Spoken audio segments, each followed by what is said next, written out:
नमस्कार, times now Bharat पर आपका स्वागत है। आपके साथ मैं हूं राकेश पांडे। शाम के 5 बजने वाले हैं। वक्त हो गया है देश के सबसे पसंदीदा डिबेट शो राष्ट्रवाद का। राष्ट्रवाद यानी देश से बढ़कर कुछ नहीं। 6 दिसंबर और जुमा, मुस्लिमों को डराने में कौन लगा? एक नहीं कई संबल होंगे। क्या ये कोर्ट को धमकी नहीं है? और सबसे बड़ा सवाल कि मोदी योगी से इतनी छिड़ की वर्शिप एक्ट के नाम पर भड़काने का खेल चल रहा। 6 दिसंबर यानी आज के दिन देश में जगह जगह जुमे की नमाज हुई। संभल हिंसा के बाद दूसरी जुमे की नमाज के दौरान शांति बनी रहे, इसलिए भारी फोर्स की तैनाती भी रही। लेकिन इन सबके बीच एक बार फिर से देश में मुस्लिमों को भड़काने और डराने की कोशिश भी चल रही है। पहले सीएए और अब प्लेसेस ऑफ वर्शिप एक्ट का नाम लेकर देश के मुसलमानों को एक बार फिर से डराया जा रहा है। अंजुमन इंतजामिया कमेटी ने सुप्रीम कोर्ट में एक याचिका दायर की। याचिका में कहा गया कि अगर प्लेसेस ऑफ वर्शिप एक्ट खत्म किया गया तो देश में एक नहीं कई संभल जैसी घटनाएं होंगी। एसएम यासीन ने कहा कि देश का सौहार्द बने रहने के लिए प्लेसेस ऑफ वर्शिप एक्ट जरूरी है। जिसके बाद सवाल यह कि आखिर इस एक्ट को लेकर देश के मुसलमानों के मन में डर क्यों बिठाया जा रहा? प्लेसेस ऑफ वर्शिप एक्ट खत्म हुआ तो देश के कोने कोने में संभल जैसी घटनाएं होंगी, देश का सांप्रदायिक सौहार्द बिगड़ जाएगा। ऐसी धमकियां क्यों दी जा रही है? क्या यह देश भर के मुस्लिमों को डर दिखाकर उन्हें मोदी योगी के खिलाफ एकजुट किया जा रहा? इसी पर डिबेट, लेकिन उससे पहले इस रिपोर्ट को देखिए।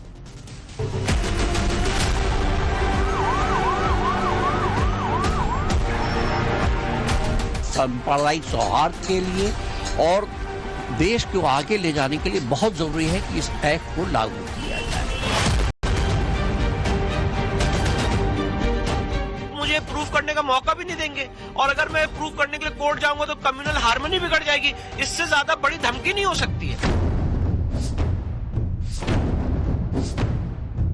वोट बैंक के नाम पर एक बार फिर से भड़काओ भाईजान कमेटी काम पर। पहले सीए के नाम पर भड़काया, फिर अब हमने देखा है प्लेसेस ऑफ वर्शिप एक्ट के नाम पर भड़का रहे।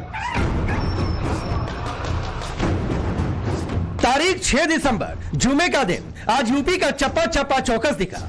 जुमे की नमाज के बाद कहीं कोई बवाल ना हो, कोई पत्थर लेकर सड़क पर ना दिखे, इसके लिए पुलिस ने अलग अलग जगहों पर फ्लैग मार्च निकाला। यूपी में जुमे की नमाज शांति से पूरी हो, इसका पूरा ध्यान रखा गया। जुमे की नमाज शांति से निपटे, इसलिए भारी पुलिस फोर्स तैनात थी। मुजफ्फरनगर से लेकर प्रदेश की राजधानी लखनऊ में पुलिस ने फ्लैग मार्च किया। गाजियाबाद और कानपुर में भी सुरक्षा कड़ी की गई थी। भारी फोर्स को अलग अलग मस्जिदों के बाहर तैनात किया गया था। मगर भड़काऊ भाईजान को यूपी ही नहीं बल्कि देश के अलग अलग हिस्सों में शांति शायद अच्छी नहीं लग रही। शायद यही वजह है कि अंजुमन इंतजामिया कमेटी की तरफ से सुप्रीम कोर्ट में एक याचिका दायर की गई। इस याचिका में प्लेसेस ऑफ वर्शिप एक्ट को चुनौती देने वाली हिंदू पक्षी याचिका को चैलेंज करते हुए लिखा गया कि प्लेसेस ऑफ वर्शिप एक्ट को खत्म करने के परिणाम उग्र होंगे। अगर कोर्ट हिंदू पक्षी प्लेसेस ऑफ वर्शिप एक्ट को खत्म करने की याचिका को स्वीकार करते हुए इसके पक्ष में फैसला देता है तो संभल जैसे विवाद देश के हर कोने में सिर उठाएंगे और आखिरकार कानून और सांप्रदायिक सद्भाव को खत्म कर देंगे। की बात है, बहुत पुरानी बात हो गई, लेकिन इसकी जरूरत ये समझी गई कि बाबरी मस्जिद के अयोध्या के राम मंदिर बाबरी मस्जिद को छोड़ करके बकिया देश में कहीं भी कोई भी जगह 15 अगस्त सन 47 को जो स्थिति है वही स्थिति बनी रहेगी, यही बनी रहनी चाहिए। इस देश के हित के लिए, सांप्रदायिक सौहार्द के लिए और देश को आगे ले जाने के लिए बहुत जरूरी है कि इस एक्ट को लागू किया जाए।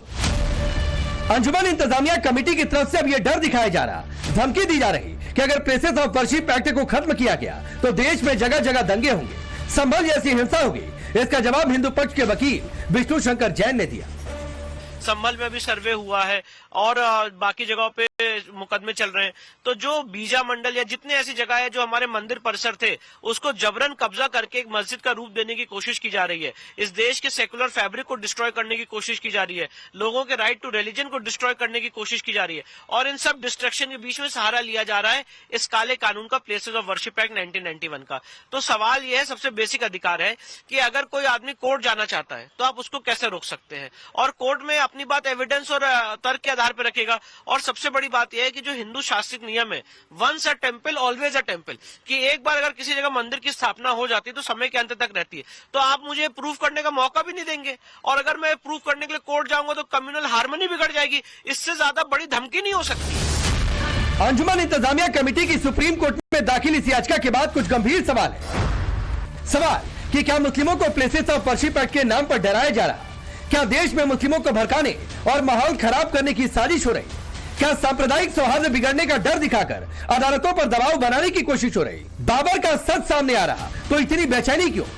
क्या इसके पीछे कोई सियासी फायदा छिपा है? और सवाल यह भी कि क्या यह मुस्लिम वोट बैंक को एकजुट करने की कोशिश है? वोट बैंक के नाम पर एक बार फिर से भड़काओ भाईजान कमेटी काम पर। पहले सीए के नाम पर भड़काया, फिर अब हमने देखा है प्लेस ऑफ वर्शिप एक्ट के नाम पर भड़का रहे। अरे संभल में जो विषय आया वहां पर तो प्लेस ऑफ वर्शिप एक्ट लागू ही नहीं होता, वो तो एएसआई प्रोटेक्टेड मॉन्यूमेंट था। तब भी सर्वे का विरोध किया। सर्वे तो जायज था ना।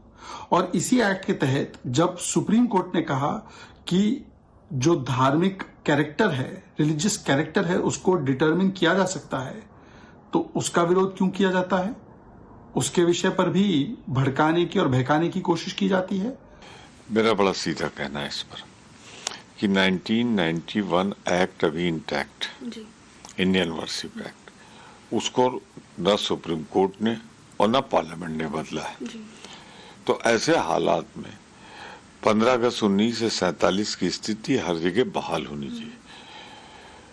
और अच्छा है लोग गए हैं कोर्ट में, फैसला हो जाएगा सुप्रीम कोर्ट का। मेरा जो व्यू था मैंने बता दिया कि 1991 वर्शिप एक्ट का पालन होना चाहिए।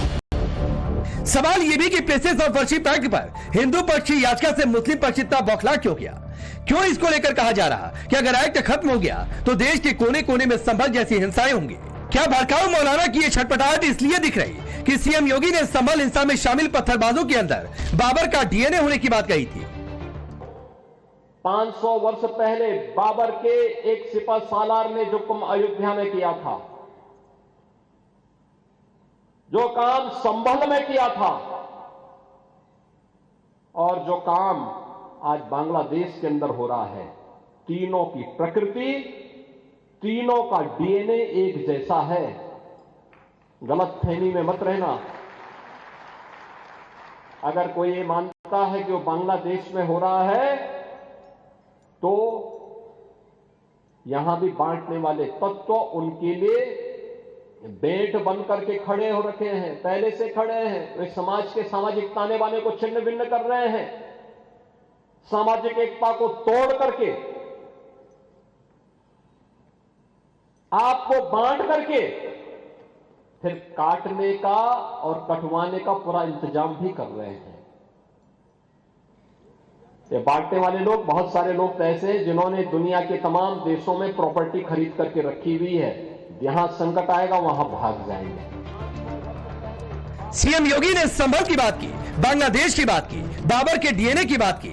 ऐसे में सवाल उठा है कि आखिर प्लेसेस ऑफ वर्शिप एक्ट खत्म करने का नाम लेकर क्या एक नया नैरेटिव सेट किया जा रहा? क्यों कांग्रेस इस मुद्दे पर भड़काने वाले भाईजान के साथ खड़ी दिख रही? बड़ी बात यह कि संभल की जामा मस्जिद तो एसआई प्रोटेक्टेड है, तो कानूनी रूप से इस पर प्लेसेस ऑफ वर्शिप एक्ट लागू ही नहीं होता। ऐसे में प्लेसेस ऑफ वर्शिप एक्ट के लिए डाली गई याचिका में संभल हिंसा का जिक्र क्यों किया जा रहा? और सबसे बड़ा सवाल यह भी कि बाबर के हिंदू धार्मिक स्थलों पर अत्याचार की कलई खुल रही, तो परेशानी किसे? Bureau report, times now Bharat. तो चलिए आपने रिपोर्ट देखी, आपका परिचय आज के मेहमानों से करवाता हूं। राजीव जेटली भारतीय जनता पार्टी के नेता और प्रवक्ता, अवधेश जी वरिष्ठ पत्रकार, धर्मेंद्र यादव से थोड़ी देर में जुड़ेंगे, समाजवादी पार्टी के नेता और प्रवक्ता, असगर खान है, सीनियर एडवोकेट है, सुप्रीम कोर्ट में वकालत करते हैं, हाफिज नूर अहमद अजहरी है, इस्लामिक स्कॉलर के तौर पर आप सभी का बहुत बहुत स्वागत है। मैं असगर खान आपसे शुरू करता हूं और सवाल बहुत सीधा सा और बहुत सपाट सा है। देश में कई सारे संभल खड़े हो जाएंगे, सांप्रदायिक सौहार्द बिगड़ जाए, तो क्यों ना माना जाए कि अदालत पर आप दबाव बना रहे हैं, आप एक वर्ग को डराने की कोशिश कर रहे हैं?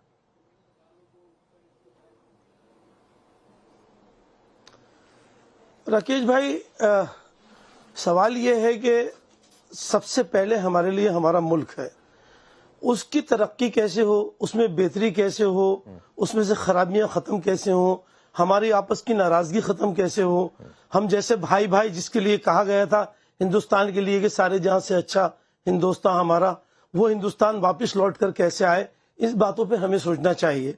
अब जिस चीज को हम लेके चल रहे हैं, जो आज मुद्दा और आज का सवाल है आपका कि भाई प्लेसेस ऑफ वर्शिप एक्ट के लिए कि यहाँ लागू नहीं होता, बात बिल्कुल सही है आपकी, लागू नहीं होता सर्वे के लिए, लेकिन सर्वे की वजह क्या है मैं ये जानना चाहता हूँ।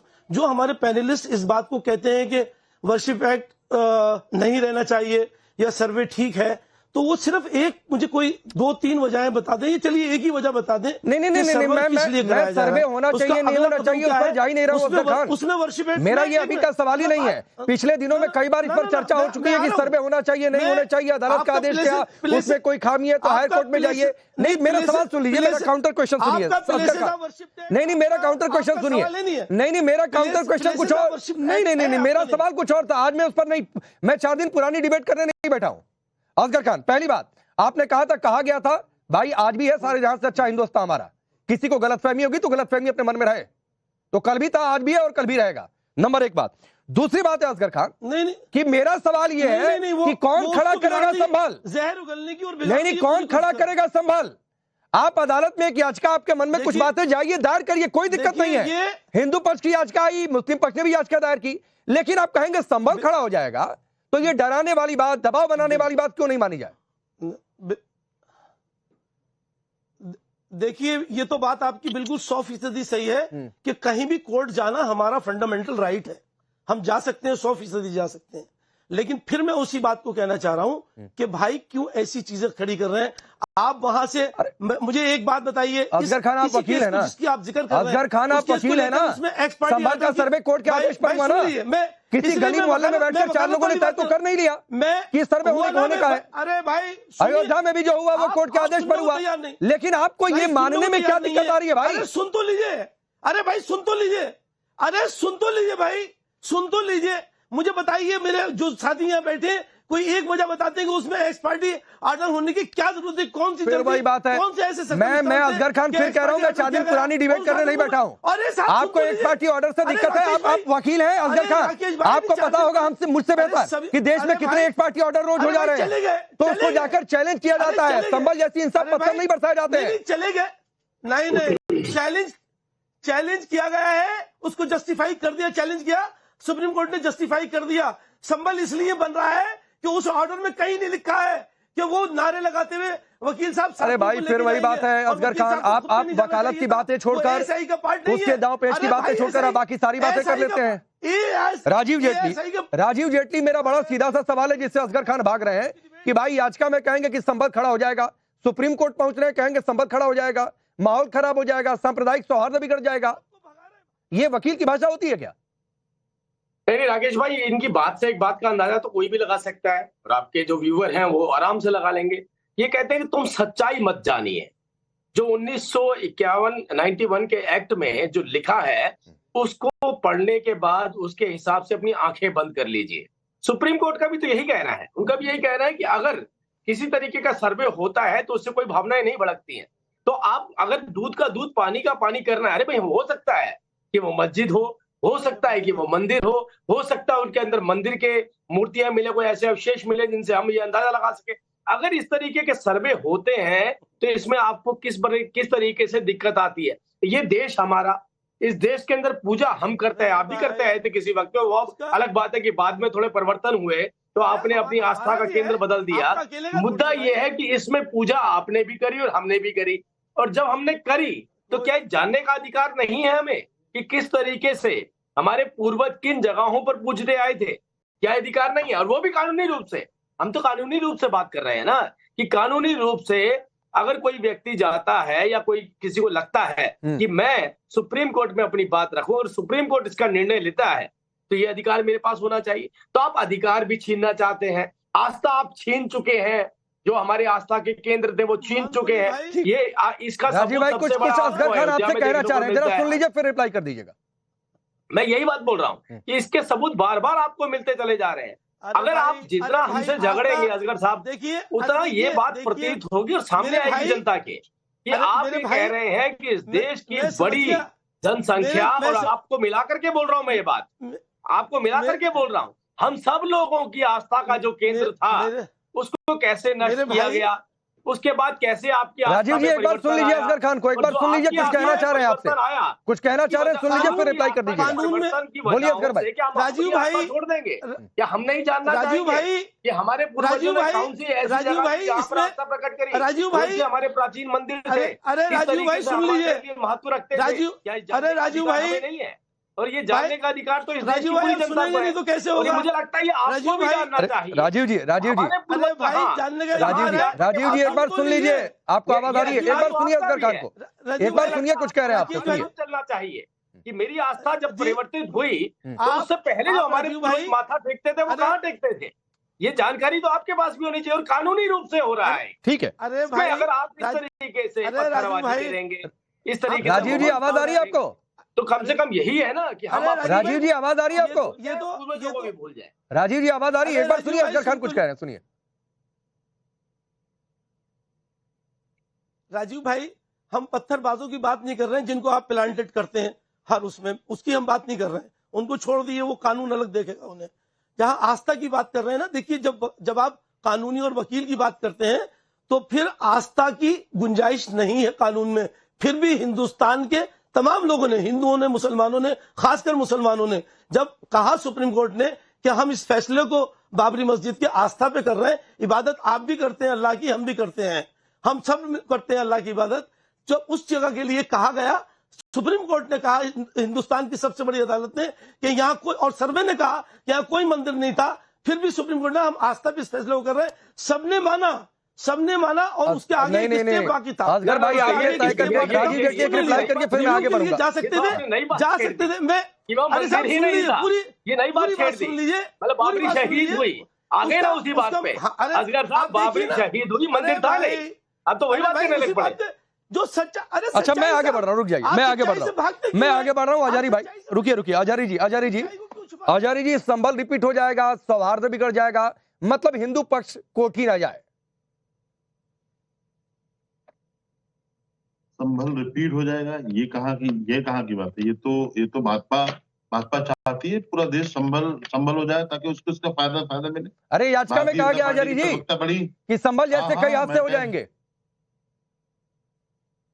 मेरी बात सुनेंगे ना? हाँ नहीं, मैं आप ही का बात। अभी भारतीय जनता पार्टी के प्रवक्ता अभी बोल रहे थे एक बड़ी लाचारी के साथ, एक सरकार में बैठे हैं, सत्ता में बैठे हैं, और जिस तरह से बात वो कर रहे हैं, ये डराने और धमकाने की बात मत करिए कि आप जो आपके पूर्वज क्या करते थे, हमारे पूर्वज क्या कर रहे हैं, इस पे आप मत जाइए। बात करिए आज की, आज हम क्या है, कल क्या थे, इस पर आप मत जाइए। इस पर जाने के लिए बहुत कुछ आपको सुनाना पड़ेगा।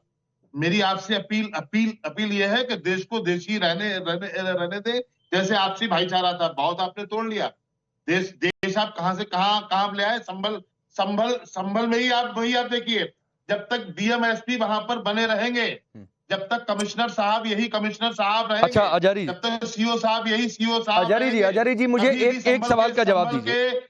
आजारी जी, पीड़ित हैं, हाँ। उन्हें इंसाफ नहीं मिलने वाला। आजारी जी एक सवाल का जवाब दीजिए। याचिका में कहा गया है, एक बार सुनिए, सवाल सुनिए। याचिका में कहा गया है कि मुगल शासकों ने जो किया, यानी बाबर ने जो किया, वो सुनवाई का आधार कैसे हो सकता है। यह भी कहा गया है कि ऐतिहासिक तथ्यों के आधार पर याचिका क्यों। मैं कह रहा हूं चलो ठीक है आपकी दलील, पहले तो मानिए कि बाबर तोड़ा था वहां पर मंदिर, आप मानेंगे इस बात को? बिल्कुल नहीं। बाबर ने ये तो मानिए सुप्रीम कोर्ट ने कहा है, आप सुप्रीम कोर्ट को चुटला रहे हो। अरे मैं संभल का पूछ रहा हूँ। सुप्रीम कोर्ट ने कहा है ये ऐसा ही है, साबित ही नहीं कर पाई। नहीं, मैं तो बाबरी मस्जिद की कर रहा हूँ बात। अब आप बाबरी पर आपकी सुई अटक जाएगी। नहीं, यही दिक्कत है कि आपकी सुई बाबरी पर आकर अटक जाती है। आप सुन तो लें, सुन लें आप। बाबरी मस्जिद के मामले में माननीय सुप्रीम कोर्ट ने कहा है कि ऐसा ही साबित ही नहीं कर पाया कि वहां कोई मंदिर तोड़कर मस्जिद। अरे भाई, तो और 19 नॉन इस्लामिक स्ट्रक्चर क्या होता है? मस्जिद थी, और मंदिर के अवशेष मिले कि नहीं मिले? मंदिर, फिर आप 4 साल पुरानी डिबेट लेकर आ जाएंगे। अवधेश जी, ये पूरा इर्द गिर्द असगर खान से पूछे संभल, वो कहीं और चले जाएंगे। इनसे पूछे बाबर पर, तो जाकर बाबरी पर अटक जाएंगे, अयोध्या में जाकर अटक जाएंगे, पुरानी डिबेट लेकर आएंगे। लेकिन संभल का डर क्यों दिखाया जा रहा है, इस पर कोई जवाब नहीं देगा। नहीं, पहले तो वो कह रहे हैं कि आपने अगर छेड़ा है तो आपको बहुत कुछ सुनना पड़ेगा। देखो, इस प्रकार की भाषा से तो डिबेट हो नहीं सकता है। और सांप्रदायिक सौहार्द की बात कहते हुए असगर जी इतने बड़े वकील हैं और कह रहे हैं सुप्रीम कोर्ट ने लिख दिया कि उसमें तो हम आस्था के आधार पर फैसला दे रहे हैं। सुप्रीम कोर्ट ने कहीं इस पंक्ति नहीं लिखी है। आस्था के आधार पर कोई फैसला हो ही नहीं सकता है दीवानी मामलों पर। और फिर कर रहे हैं। मैंने पूरा फैसला पढ़ा है। सुनिए फिर आप बोल रहे थे आपको कोई टोक नहीं रहा था, फिर ये ले जा रहे हैं जबरदस्ती। फिर से बिल्कुल सुनिए आपका ये जितना बड़ा झूठ है, अगर सुप्रीम कोर्ट अगर इसमें सुप्रीम कोर्ट एक्शन ले तो आपके वकालत का लाइसेंस रद्द हो जाना चाहिए कि एक वकील होकर के सुप्रीम कोर्ट को इस गलत तरीके से कोर्ट कर रहा है। किस पेज में लिखा है कि मैं आस्था के आधार पर फैसला दे रहा हूं? निहायत ही एक वकील होकर के यही गलत। राकेश पांडे बहुत टोक रहे हैं, मैंने इनको टोका नहीं है। असगर खान प्लीज, हो सकता है असगर खान सुनिए पहले अवधेश जी को, उसके बाद आप बोलिएगा। रुक जाइए, उस समय तो लगातार बोल रहे थे। अवधेश जी सुन रहे थे ना अभी तक, तो एक बार सुनिए प्लीज। असगर खान प्लीज, ऐसे नहीं चलेगा, प्लीज रुक जाइए, बोलिए अवधेश जी। लगातार इनको मैं सुन रहा हूं और मैंने कहा है आप अपना बात में जवाब दीजिए। देखिए ऐसा है कि ये समस्याएं देश की समस्या है, इसका समाधान दो ही हो सकता है, कानून से हो या बैठ करके हो, सीधी सी बात होती है। लेकिन अगर समाधान की दृष्टि से आप कोर्ट में जाते हैं तो बात समझ में आती है। लेकिन यह कहते हुए कि संभल रिपीट हो जाएगा, बाबर ने किया उस पर कैसे करेंगे, वर्शिप एक्ट को लागू किया जाए, तो वर्शिप एक्ट तो लागू है। संभल मामले में मैंने कौन सा मस्जिद चला गया है वर्शिप एक्ट के विरुद्ध जाकर के, मुझे देश में बताया जाए ना कि जो प्रचार हो रहा है। अयोध्या विवाद के लिए भी आप समझिए आजादी के बाद 75 सालों तक आपको 77 वर्षों तक आपको लड़ाई लड़नी पड़ी है कोर्ट में, तब जाके फैसले हुए हैं। तो कौन सा मस्जिद है कि छीना जा रहा है? आप वकील हैं, सामान्य सर्वे जो है कोई भी दीवानी मामले जाता है तो कोर्ट पहला आदेश सर्वे का देता है, और छोटी सी चीज होती है, न सर्वे में खुदाई हो सकती है, न सर्वे में स्थिति बदल सकती है। ठीक और सर्वे में जब वो ठीक है, असगर भाई आऊंगा, लेकिन अरे रुकिए, धर्मेंद्र यादव भी इंतजार कर रहे हैं। सुनिए, जानबूझ करके इतने लोगों को मोबिलाइज करना पहले लड़ने के लिए, उनको उनकी आलोचना नहीं करना और फिर कोर्ट में चला जाना होते हुए कि संभल जुड़ाया जाएगा। ठीक है सर, ठीक है। आप धर्मेंद्र यादव आप लोग लगातार कहते रहे, एक नैरेटिव कोशिश करते रहे सेट करने की कि पुलिस ने करा दिया, प्रशासन ने करा दिया। अभी तो याचिका में कहा गया है कि ऐसे सर्वे होंगे तो संभल और होंगे, यानी संभल हुआ सर्वे की वजह से, जो हिंसा हुई वो सर्वे की वजह से, वहां पत्थरबाज आए क्योंकि सर्वे उन्हें कबूल नहीं था। तो आपका नैरेटिव तो फेल हो गया। तो भाई लॉजिक तो एक ही है कि आपको मोदी योगी से मुकाबला करना है तो एक वर्ग को भड़काना है या फिर उनके साथ जाकर खड़े हो जाना है। गलत बता रहे हो, देश को गलत बता रहे हो आप। मोदी योगी को अगर अपने कारनामे छुपाने हो तो उन्हें इस तरह से हिंसा का सहारा लेना पड़ेगा। इसके लिए लाइन ये है, जो समाजवादी पार्टी कहती थी वही आज जस्टिस ने कहा है, माननीय उच्चतम न्यायालय के जस्टिस हैं, और उनकी बात को आप गलत मानेंगे क्या? जस्टिस नरीमन हैं, वो कह रहे हैं देश भर में मस्जिदों और दरगाहों के खिलाफ मुकदमे सांप्रदायिक तनाव और धार्मिक सौहार्द बिगाड़ रहे हैं। ये माननीय उच्चतम न्यायालय के सुप्रीम कोर्ट के वकील हैं, वो कह रहे हैं। उनको देश की चिंता है, वो जानते हैं। भारतीय जनता पार्टी को देश की चिंता नहीं है। देश के युवाओं को निर्दोष मार दिया जाए, एक को मार दिया जाए, 2 को मार दिया जाए, 5 को मार दिया जाए, ये भारतीय जनता पार्टी को सूट करता है, क्योंकि भारतीय जनता पार्टी का डीएनए ऐसा है। अधिकार सबके पास है, ये अधिकार सुन लीजिए ना, सुन लीजिए आगे रूप से। अरे भाई सुन लीजिए पहले, मस्जिद के अंदर, अरे सुन तो लोगे पहले, बीच में डिस्टर्ब करने, अब बीच में डिस्टर्ब करोगे।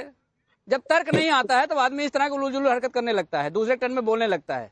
आप इतना समझदार तो होंगे, हम तो बोलना चाहते हैं, आप खुल के आइए ना। लोकतंत्र को 30 सेकंड दे दीजिए राजीव जी, फिर तुरंत आपके पास आ जाऊंगा। राजीव जी इनको 30 सेकंड दे दीजिए। नहीं, खुल के मतलब क्या होता है? नहीं, अरे खुल के मतलब क्या होता है? अरे धर्मेंद्र यादव अपनी बात पूरी करिए। बीच में मैंने किसी भी, अरे तो बोलिए ना, मैं बीच में आया ना। राजीव जेटली अभी शांत रहेंगे, आप बोलिए, उसके बाद राजीव जी आपके पास आ रहा हूँ। आप सुन लीजिए, बिल्कुल बिल्कुल। अब जो प्लेसेज ऑफ वर्शिप एक्ट है 1991 का, भारतीय जनता पार्टी को इतनी पीड़ा खत्म कर देना, क्यों नहीं खत्म कर रही है? अगर उसे लगता है कि इसकी जरूरत नहीं है तो खत्म कर दे।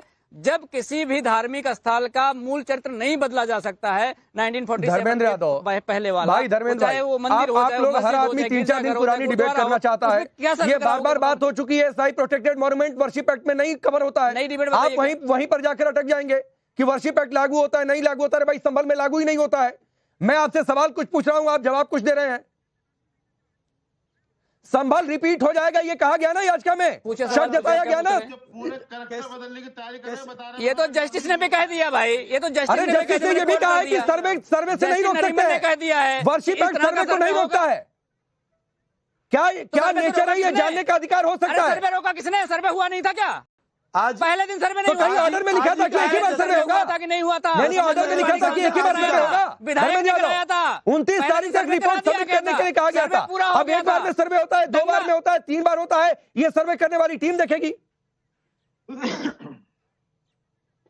सर्वे टीम क्यों नहीं, जब सर्वे टीम क्यों बोली कि हाँ सर्वे पूरा हो गया है? उसी सर्वे टीम ने एक दिन पहले लिखित सूचना दी कि दोबारा कल सुबह सर्वे करेंगे। सर्वे टीम ने आपसे पूछ करता होगा या हमसे पूछ करता होगा? लिखित सूचना शाम को 5 बजे दी, लिखित सूचना शाम को 5 बजे दिया, लिखित सूचना शाम को 5 बजे दिया, 5 नहीं 6 बजे दी, करेक्ट करिए, 6 बजे दी। क्यों छावनी बना दिया था मुझे बताइए? तो क्या करें? उनकी मंशा जब सही थी, जब सही थी, राजीव जेटली, अब देखिए असली समस्या ये है कि पुलिस की तैनाती क्यों हो गई। पुलिस हटा दो भाई, जो ओवैसी कहते हैं। नहीं, मैं धर्मेंद्र यादव समझ गया, आप जो ओवैसी कहते हैं उस लाइन पर है ये राजीव जेटली कि पुलिस हटा दो, पुलिस की तैनाती क्यों? ओवैसी आ गए यार। देखिए, अगर आप नटशल में देखेंगे तो बात केवल इतनी है कि वो जो असगर खान साहब कह रहे हैं, हाफिज साहब कह रहे हैं, जो मौलाना कह रहे हैं, वही समाजवादी पार्टी कह रही है। ये भी वो कह रहे हैं कि तुम्हें जानने का अधिकार नहीं है। ये भी कह रहे हैं कि अगर आपके अंदर ये जिज्ञासा है कि यहाँ पर क्या होता था, तो ये हमने एक्ट बना दिया, उस एक्ट के बाद आपको जानने की अधिकार नहीं। जो सुप्रीम कोर्ट ने कहा है कि अधिकार आपके पास प्राप्त है, तो सोचिए जो कानूनी रूप से अधिकार प्राप्त है उसके ऊपर भी इन लोगों को आपत्ति है कि कोई भी हिंदू कैसे जान ले। कोई भी हिंदू, मैं दोबारा से रिपीट कर रहा हूं, कोई भी हिंदू या मुसलमान कैसे जान ले कि यहाँ पर पहले क्या होता था। हाँ बोलिए असगर साहब, बोलिए। 1991 का कानून बनाने वाले लोग बताइए, आपसे ज्यादा समझदार थे। क्या उन्होंने कहा कि 1947 में क्या हुआ था, देश में क्या था? नहीं, आप ये बताइए, मैं यही बोलना पूछना चाह रहा हूँ आपसे, जब सर्वे हुआ, दिमागदार आप नहीं है। जस्टिस रहमान साहब ने कहा नहीं बनारस का हुआ कि प्लेसेस ऑफ वर्शिप रहना चाहिए। मैं आपसे सबसे बड़ी बात ये है, मैं तो समाजवादी पार्टी से पूछ रहा हूँ, क्या आपका भी वही स्टैंड है जो असगर साहब का स्टैंड है? मैं तो इनसे पूछ रहा हूँ। देखिए, राजनीतिक पार्टी है, ये आपके साथ खड़ी हुई है, ये आपके पूरे हिंदुस्तानियों को स्टैंड अगर आप कहोगे कानूनी रूप से अधिकार है या नहीं है, तभी आपकी भाषा बोलेंगे। स्टैंड क्लियर है। नहीं, मुझे एक बात बताइए, असगर भाई रुक जाइए, धर्मेंद्र यादव के पास जाता हूँ। असगर भाई रुक जाइए, असगर भाई रुकिए, प्लीज रुकिए। धर्मेंद्र यादव, एक तो जो सवाल पूछा राजीव जेटली ने उसका जवाब दीजिए। दूसरी बात है कि जो उन्होंने कहा कि आपका स्टैंड मौलाना के स्टैंड से मैच कर रहा है, आपका स्टैंड जमीयत के स्टैंड से मैच कर रहा है, आपका स्टैंड अंजुमन इंतजामिया कमेटी के स्टैंड से मैच कर रहा है। आप कह रहे हैं संभल करवाया गया, वो कह रहे हैं कि संभल फिर हो जाएगा अगर इस तरीके के सर्वे होंगे, इस तरीके का माहौल खराब हो जाएगा। तो भाई संभल हुआ क्योंकि सर्वे हुआ, हिंसा हुई क्योंकि सर्वे हुआ, पत्थर चले क्योंकि सर्वे कबूल नहीं था कोर्ट के आदेश से। तो ये क्या एक फॉर्मूला है कि मुस्लिम वोट बैंक को एकजुट कैसे किया जाए?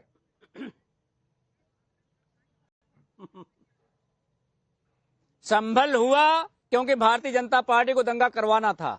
आगे भी संभल कोई हो सकता है क्योंकि भारतीय जनता पार्टी को दंगा सूट करता है। भारतीय जनता पार्टी बिना दंगे के राजनीति कर ही नहीं सकती है, और भारतीय जनता पार्टी की जो दंगा करने की राजनीति है, हमारा उसके खिलाफ हमेशा रहेगा और हम उसके खिलाफ खड़े रहेंगे। अगर आप निहत्थों पर, आप निर्दोष लोगों पर गोलियां दागेंगे, हम उनके साथ खड़े होंगे। ये भारतीय जनता पार्टी भूल जाए कि हम किसानों के ऊपर गोलियां दाग देंगे, किसानों को जान से मरवा देंगे, बेटियों को खिंचवा देंगे, मणिपुर में नंगे करवा देंगे। हम भारतीय जनता पार्टी से उन सब कारनामों के खिलाफ खड़े रहेंगे। भारतीय जनता पार्टी के इन कारनामों के खिलाफ खड़े रहेंगे। भूल गए क्या? गोलियां दागने वाले तो आप लोग हैं। आपके आदेश पे कैसे फायरिंग की गई थी? जलियांवाला बाग, जलियांवाला कांड को दोबारा भी रिमाइंड करवाया, आप लोगों ने करवाया हो सकते हैं। हाँ, तो मैं वही तो कह रहा हूँ। अरे भाई, हम तो खुल के कहते हैं ना, सर्वे होना चाहिए। आप कह रहे नहीं होने देंगे, यही तो बात है। आप कह रहे होगा तो गोलियां चलेंगी, सरकार हमारी होगी तो भी हिंदू गोली खाएगा, हमारी नहीं होगी तो जो राजीव जेटली ने कहा, अरे धर्मेंद्र जी सुनिए भाई, सुनिए, अरे सुनिए, आप गोली चलवाने की बात कर रहे हैं ना। राजीव जेटली ने पूछा जो अयोध्या में कार सेवकों पर गोली चली थी, वो किसने गोली चलवाई थी, वो क्या था? आदेश पढ़िए सुप्रीम कोर्ट का। सुप्रीम कोर्ट ने कहा अरे भाई, है मैं आदेश की अयोध्या बात में जो कर रहा लोग हूँ, गिराने गए थे पूर्व बिल्डिंग को, मुख्यमंत्री के वो आदेशों की बात दंगाई कर रहा थे। हूँ। वो हिंदू नहीं थे, वो दंगाई थे। गोलीकांड जो आपने दंगाई किया हिंदू था। कैसे हो सकता है, मुझे बताइए। अरे मैं पूछ रहा हूँ, जो अयोध्या में गोली चली थी वो क्या हुआ था? कोई दंगाई हिंदू कैसे हो सकता है? किसने गोली चलवाई थी? किसके राज में गोली चली थी? कहाँ से आते हैं बताइए? जब तक दंगा नहीं होता आपके छाती में ठंडक नहीं पहुंचती। फिर वही बात है, आप दंगा दंगा दंगा 10 मिनट आप बोलेंगे नहीं, 100 बार आप दंगे शब्द का इस्तेमाल करेंगे। धर्मेंद्र यादव नहीं 100 बार आप 10 मिनट आप बोलेंगे, 100 बार आप दंगे शब्द का इस्तेमाल कर रहे हैं। पूरे देश को दंगे में झोंक रही है। संभल में गोली चल गई, पुलिस ने गोली चला दी आपके हिसाब से, और अयोध्या में गोली किसने चला दी थी, किसके आदेश पर, उस पर आप चुप हो जाते हैं? बिल्कुल चलाया, नहीं बिल्कुल चलाया, बिल्कुल यही तो पूछ रहे हैं। पुलिस ने चलाया, आपने चलाई, आगे भी चलाएंगे। नहीं एक minute, Rajiv Jaitley 30 second. Dharmendra Yadav 30 second आपको अनइंटरप्टेड दे रहा हूं। अयोध्या में गोली किसने चलवाई, किसने चलाई, किसके कहने पर चलाई?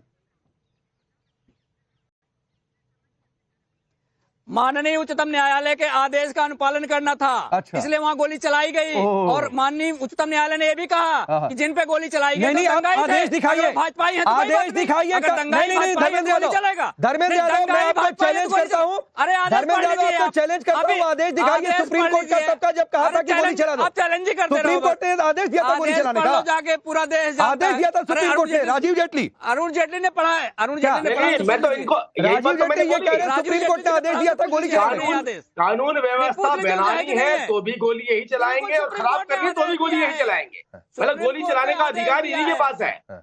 और अगर किसी को पतन करेंगे, किसी को डिस्क्रिमिनेशन कहीं पे होगा तो वो भी इनके द्वारा होगा। अरे मार खाने वाला हिंदू आस्था प्रकट करने वाला अपने अधिकार नहीं जान सकता, उसके लिए भी आपका एक्ट, उसके लिए भी हिंदू। अब मैं इसीलिए तो पूछ रहा था आपसे कि आपकी और मौलाना की स्टेटमेंट में क्या फर्क है? आप बोलिए ना, हम भी उनके साथ। नहीं ठीक है, मेरे पास वक्त कम है, ब्रेक लेना है, लेकिन उससे पहले अवधेश जी 30 सेकंड आपको देता हूं। धर्मेंद्र यादव की बातों में जवाब कम, दंगे शब्द का इस्तेमाल इन्होंने ज्यादा किया।